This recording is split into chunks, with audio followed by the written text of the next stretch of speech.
कहानी शिवजी और चोर। बहुत पहले एक गांव में एक त्रिलोकी नाम का चौकीदार था। त्रिलोकी गांव में रात की रखवाली करने का काम करता था। त्रिलोकी शाम को तैयार होकर गांव की शिव मंदिर में जाता था, फिर शाम की पूजा के बाद वहीं बैठा रहता था। जब रात को मंदिर बंद हो जाता था, फिर त्रिलोकी गांव की रखवाली के लिए निकलता था। एक दिन मंदिर के पुजारी ने पूजा होने के बाद त्रिलोकी से पूछा, त्रिलोकी, तुम शाम को ही मंदिर आ जाते हो, फिर मंदिर बंद होने तक तुम यही क्यों बैठे रहते हो? त्रिलोकी जवाब देता है, गुरुदेव, जब रात में भगवान सो जाते हैं उसके बाद में रखवाली के लिए निकलता हूँ, और जब तक भगवान जागे रहते हैं तो फिर किस बात की चिंता। पुजारी जी त्रिलोकी से पूछते हैं, क्या तुम्हें भगवान शिव पर इतना विश्वास है? त्रिलोकी जवाब देता है, जी महाराज, जब तक भोलेनाथ है इस गांव का कुछ भी बुरा नहीं हो सकता है। उसके बाद त्रिलोकी रोज की तरह गांव की निगरानी करने निकल जाता है। पुजारी जी त्रिलोकी की भक्ति देखकर बहुत खुश होते हैं। फिर एक दिन गांव के एक बहुत बड़े धनी सेठ मंदिर में आते हैं। उनकी कोई संतान नहीं थी। वो अपनी ये समस्या मंदिर के पुजारी को बताते हैं। पुजारी समाधान के लिए उनसे एक पूजा करने के लिए कहते हैं।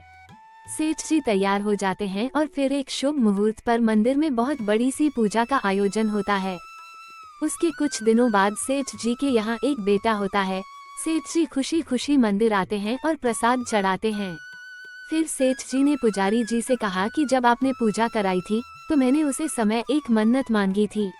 यदि मुझे संतान प्राप्ति होती है तो मैं मंदिर में सोने का शिवलिंग स्थापित कराऊंगा। पुजारी जी बहुत सोच में पड़ जाते हैं। वो बोलते हैं कि मंदिर में शिवलिंग बहुत पुराना है, इसे बदलना ठीक नहीं है, और साथ ही मंदिर में इतना बड़ा सोने का शिवलिंग होने पर चोरी का डर भी बना रहेगा। सेठ जी बोलते हैं, लेकिन मैंने तो मन्नत मांग ली है, अब इसे कैसे पूरा करूं? पुजारी जी बोलते हैं, मुझे थोड़ा समय दीजिए, मैं गांव वालों से बात करके आपको बताता हूं। पुजारी जी ने उसे दिन गांव के बहुत से लोगों से इस विषय पर चर्चा की, लेकिन किसी से सही समाधान नहीं मिल पाया। शाम को जब त्रिलोकी आता है तो पुजारी जी यह समस्या त्रिलोकी को बताते हैं। त्रिलोकी बोलता है कि मंदिर के शिवलिंग को हटाना तो सही नहीं है। फिर त्रिलोकी सलाह देता है कि क्यों ना इसी शिवलिंग पर सोना मढ़वा दिया जाए। पुजारी जी फिर कहते हैं, लेकिन इतना सोना मंदिर में होने से चोरी का डर तो बना रहेगा।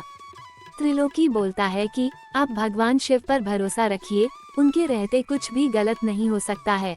पुजारी जी को हिम्मत आती है और फिर उसके बाद वह सेठ जी से बात करके मंदिर में शिवलिंग पर सोना चढ़वा देते हैं।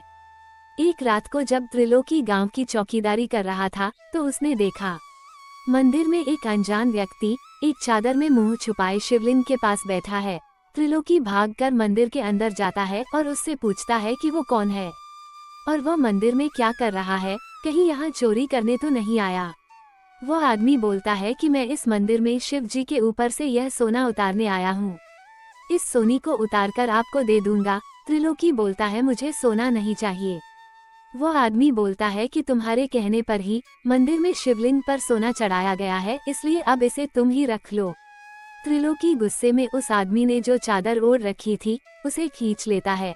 त्रिलोकी को यकीन नहीं होता, उसके सामने साक्षात शिवजी खड़े थे। त्रिलोकी हाथ जोड़कर शिवजी के चरणों में गिर जाता है।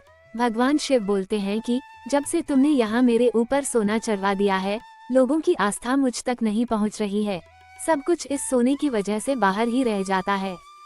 इसके बाद भगवान शिव अंतर ध्यान हो जाते हैं और त्रिलोकी वहीं बैठा रह जाता है। सुबह जब पुजारी जी आते हैं तो त्रिलोकी रात की पूरी घटना पुजारी जी को बताता है।